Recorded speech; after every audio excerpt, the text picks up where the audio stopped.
د نن یک شنبه ورځې لنډ دقیق او مهم خبرونه.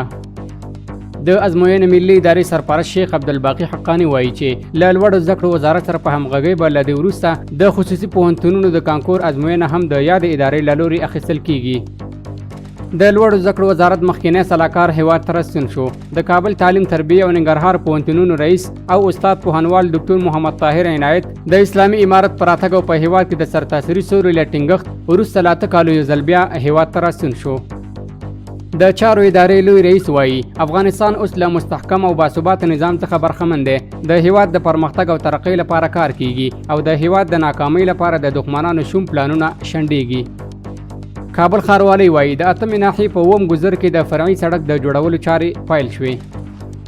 د کابل ترافیکو ریاست مسؤلین وایي چې د موټرو د ګرځېدو ښه کنټرول او څارنه او د موټر چلوونکو له لورې د ترافیکي اصولو مراعاتول د پیښو د کمښت لامل شوي دي.